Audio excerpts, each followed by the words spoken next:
নমস্কার বন্ধুরা, আমি আজকে আপনাদের সাথে আলোচনা করব বাংলা ছোট গল্প নিয়ে।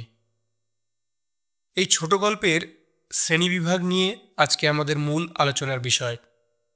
এর আগের ভিডিওতে ছোট গল্প কী এবং ছোট গল্পের যে বৈশিষ্ট্য সেগুলি আমরা আলোচনা করেছি। আজকে আমরা আলোচনা করব যে বাংলা ছোট গল্পের শ্রেণীবিভাগগুলিকে নিয়ে।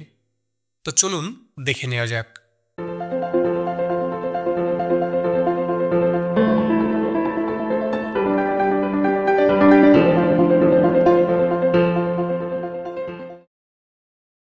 প্রশ্নটি হলো, বাংলা ছোট গল্পের শ্রেণীবিভাগ নিয়ে বিস্তারিত আলোচনা করুন। তো আপনাদের আলোচনার সুবিধার্থে আমি এখানে আপনাদের জন্য একটা মাইন্ড ম্যাপ বানিয়ে দিয়েছি, যেটার জন্য বুঝতে আপনাদের খুবই সুবিধা হবে। তো চলুন সেই ম্যাপটা একটু দেখে নিই। বাংলা ছোট গল্পের শ্রেণীবিভাগ করতে গিয়ে আমরা ছোট গল্পকে 3টি ভাগে ভাগ করেছি। প্রথমত বিষয়বস্তুর ভিত্তিতে, দ্বিতীয়ত গঠন শৈলীর ভিত্তিতে, তৃতীয়ত ভাষার ভিত্তিতে।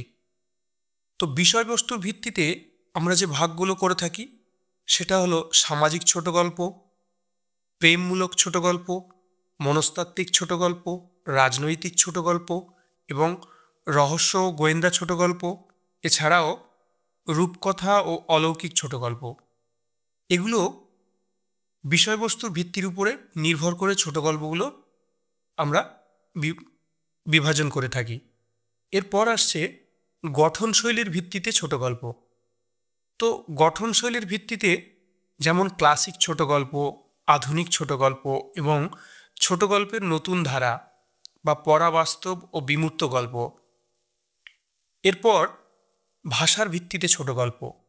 এই বিভাগে আমরা পেয়ে থাকি কথ্য ভাষার ছোট গল্প, আঞ্চলিক ভাষার ছোট গল্প, সাহিত্যিক ভাষার ছোট গল্প। তো এইভাবে আমরা পুরো ছোট গল্পের যে শ্রেণীবিভাগ সেটা এখানে একটা মাইন্ড ম্যাপ বানিয়ে দিয়েছি। এই মাইন্ড ম্যাপটা দেখলে আপনাদের বুঝতে অনেকটাই সুবিধা হয়ে যাবে। তো চলুন মূল আলোচনায় আমরা এবারে ফিরে আসি। ছোট গল্পের শ্রেণীবিভাগের আলোচনা করতে গেলে ভূমিকা হিসাবে যেটি বলা যায়, ছোট গল্প বাংলা সাহিত্যের এক অনন্য সাহিত্যধারা, যা অল্প কথায় জীবনের গভীরতম সত্যকে প্রকাশ করে। এটি কখনো সমাজের বাস্তবতা, কখনো প্রেমের আবেগ, কখনো বা মানুষের মনস্তাত্ত্বিক দ্বন্দ্বের চিত্র তুলে ধরে। ছোট গল্পের বৈচিত্র্য এর অন্যতম শক্তি। বিষয়বস্তু, গঠনশৈলী ও ভাষার উপর নির্ভর করে ছোট গল্পকে বিভিন্ন শ্রেণীতে বিভক্ত করা যায়। সামাজিক, প্রেমমূলক, মনস্তাত্ত্বিক, রাজনৈতিক, রহস্য ও গোয়েন্দা, অলৌকিক, ক্লাসিক, আধুনিক সহ নানা ধরনের ছোট গল্প বাংলা সাহিত্যে সমৃদ্ধ রূপ লাভ করেছে। ছোট গল্প শুধু বিনোদন নয়, এটি আমাদের চেতনাকে জাগিয়ে তোলে এবং মানব জীবনের নানা দিককে গভীরভাবে উপলব্ধি করতে সাহায্য করে। ছোট গল্পকে বিভিন্ন ভিত্তির উপর নির্ভর করে শ্রেণীবদ্ধ করা যায়। বিষয়বস্তু, রচনা শৈলী, প্রকৃতি ও কাহিনীর বিন্যাস অনুযায়ী ছোট গল্পের বিভিন্ন ধরন লক্ষ্য করা যায়। নিচে বাংলা ছোট গল্পের প্রধান শ্রেণীগুলো বিশদভাবে আলোচনা করা হলো। বিষয়বস্তুর ভিত্তিতে ছোট গল্পের শ্রেণীবিভাগ। সামাজিক ছোট গল্প। এ ধরনের গল্প সমাজের বিভিন্ন দিক, মানুষ, তাদের পারিপার্শ্বিক সম্পর্ক, সামাজিক রীতিনীতি, বৈষম্য, অন্যায় ও সংস্কারকে তুলে ধরে। সমাজের বাস্তবতাই এই গল্পগুলোর মূল উপজীব্য। উদাহরণস্বরূপ তাই আমরা বলতে পারি শরৎচন্দ্র চট্টোপাধ্যায়ের মহেশ। কৃষক ও তার জীবনের কষ্টের যে চিত্র তা এখানে পরিলক্ষিত হয়। প্রেমমূলক ছোট গল্প। এই ধরনের গল্পে প্রেম, ভালোবাসা, সম্পর্কের টানাপোড়েনে এবং অনুভূতির গভীরতা ফুটিয়ে তোলা হয়। কখনো সুখ, কখনো বেদনা, কখনো বিরহ এসব গল্পের প্রধান বিষয়বস্তু। তাই উদাহরণস্বরূপ বলা যায় রবীন্দ্রনাথ ঠাকুরের দেনা পাওনা। সমাজের চোখে প্রেমের মূল্য কতটুকু তা এখানে পরিস্ফুটিত হয়েছে। মনস্তাত্ত্বিক ছোট গল্প। এই ধরনের গল্প মানুষের মানসিক জটিলতা, দ্বন্দ্ব, চিন্তা, ভাবনা ও আবেগকে বিশ্লেষণ করে। চরিত্রের অন্তর্জগতের বিশ্লেষণই এই সব গল্পের মূল আকর্ষণ। উদাহরণস্বরূপ বলা যায় রবীন্দ্রনাথ ঠাকুরের সমাপ্তি। নারীর মানসিক স্বাধীনতার প্রশ্ন এখানে ফুটে ওঠে। বিভূতিভূষণ বন্দ্যোপাধ্যায়ের অশনি সংকেত, যেখানে দারিদ্র্যের মানসিক প্রভাব ফুটে ওঠে। রাজনৈতিক ছোট গল্প। এই গল্পগুলোর মূল প্রতিপাদ্য রাজনীতি, স্বাধীনতা সংগ্রাম, রাষ্ট্র ও শাসন ব্যবস্থা, সমাজের রাজনৈতিক বাস্তবতা ও পরিবর্তন এসব গল্পে প্রকাশ পায়। এই রাজনৈতিকমূলক ছোট গল্পের উদাহরণ হিসেবে বলা যায় প্রেমচাঁদের কফন, দরিদ্রদের জন্য রাষ্ট্র ও সমাজের অবহেলা। রবীন্দ্রনাথ ঠাকুর তার মেঘ ও রৌদ্র ছোট গল্পে সামাজিক ও রাজনৈতিক ভাবনাকে তুলে ধরেছেন। রহস্য ও গোয়েন্দা ছোট গল্প। এই গল্পগুলোতে রহস্য, কৌতূহল, অপরাধ এবং গোয়েন্দা কার্যকর্মকে কেন্দ্র করে কাহিনী আবর্তিত হয়। পাঠকের মধ্যে উত্তেজনা সৃষ্টি করাই এইসব গল্পের বৈশিষ্ট্য। উদাহরণস্বরূপ আমরা বলতে পারি সত্যজিৎ রায়ের ফেলুদা সিরিজ, শরদিন্দু বন্দ্যোপাধ্যায়ের ব্যোমকেশ বক্সী সিরিজ ইত্যাদি। রূপকথা ও অলৌকিক ছোট গল্প।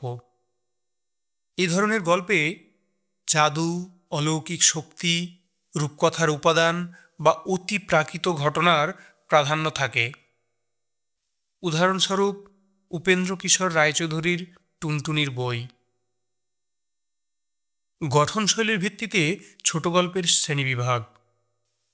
ক্লাসিক ছোট গল্প, গবেষণা ও শিল্প সমৃদ্ধ কাহিনীর সমন্বয়ে রচিত ছোট গল্পকে ক্লাসিক ছোট গল্প বলা হয়। এগুলোর ভাষা, রচনাশৈলী এবং বর্ণনাভঙ্গি উচ্চমানের হয়। তাই উদাহরণস্বরূপ আমরা বলতে পারি রবীন্দ্রনাথ ঠাকুরের পোস্টমাস্টার, বিভূতিভূষণ বন্দ্যোপাধ্যায়ের আরণ্যক। এরপর আসছি আধুনিক ছোট গল্প। এই ধরনের গল্পে সমাজের পরিবর্তন, ব্যক্তি স্বাধীনতা, বাস্তবতা, মনস্তাত্ত্বিক দ্বন্দ্ব ইত্যাদি বিশেষ প্রাধান্য পায়। তাই উদাহরণস্বরূপ আমরা বলতে পারি মানিক বন্দ্যোপাধ্যায়ের প্রাগৈতিহাসিক। ছোট গল্পের নতুন ধারা বা পরাবাস্তব ও বিমূর্ত গল্প। এই ধরনের গল্পে বাস্তব ও কল্পনার মিশ্রণ দেখা যায়। কখনো সরাসরি বাস্তবকে উপস্থাপন না করে বিমূর্ত রূপে সমাজ ও জীবনকে বিশ্লেষণ করা হয়। উদাহরণস্বরূপ বলা যায় সুনীল গঙ্গোপাধ্যায়ের আত্মজীবনীমূলক গল্প। এরপর তৃতীয় শ্রেণীবিভাগ, ভাষার ভিত্তিতে ছোট গল্পের শ্রেণীবিভাগ। এর মধ্যে প্রথমে আসছে কথ্য ভাষার ছোট গল্প। এগুলো সাধারণ মানুষের ভাষায় লেখা হয়, যাতে সহজে পাঠকের মনোযোগ আকৃষ্ট হয়। এর উদাহরণ হিসেবে আমরা বলতে পারি বিভূতিভূষণ বন্দ্যোপাধ্যায়ের পুঁই মাছা, যেখানে কথ্য ভাষার প্রাচুর্য আমরা লক্ষ্য করতে পারি। এরপর আঞ্চলিক ভাষার ছোট গল্প। এই ধরনের গল্পে নির্দিষ্ট অঞ্চলের ভাষা ও সংস্কৃতির প্রভাব থাকে। তাই উদাহরণ হিসাবে আমরা বলতে পারি তারাশঙ্কর বন্দ্যোপাধ্যায়ের হাসুলিবাকের উপকথা। এরপর আসছি সাহিত্যিক ভাষার ছোট গল্প। এসব গল্পে ভাষা পরিশীলিত ও অলঙ্কার সমৃদ্ধ হয়, যেমন রবীন্দ্রনাথ ঠাকুরের শেষের কবিতা। ছোট গল্পের আমরা এতক্ষণ যে শ্রেণীবিভাগগুলো দেখে নিলাম, এই শ্রেণীবিভাগের শেষে আমরা বলতে পারি উপসংহার হিসাবে ছোট গল্প তার বিষয়বস্তু, ভাষা, রচনাশৈলী ও কাঠামোর বৈচিত্র্যের মাধ্যমে বাংলা সাহিত্যের এক গুরুত্বপূর্ণ স্থান দখল করে আছে। সময়ের পরিবর্তনের সঙ্গে সঙ্গে ছোট গল্পের ধরনও বদলেছে, তবে এর মৌলিক বৈশিষ্ট্য অক্ষুণ্ণ রয়েছে। ছোট গল্প আমাদের জীবনের প্রতিচ্ছবি হয়ে উঠেছে, যা আনন্দ দেয়, ভাবায়, শিখিয়ে যায় এবং কখনো বা তীব্র বাস্তবতার মুখোমুখি দাঁড় করিয়ে দেয়। ধন্যবাদ।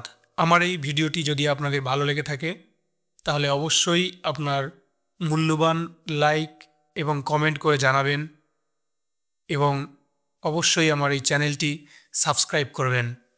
ধন্যবাদ।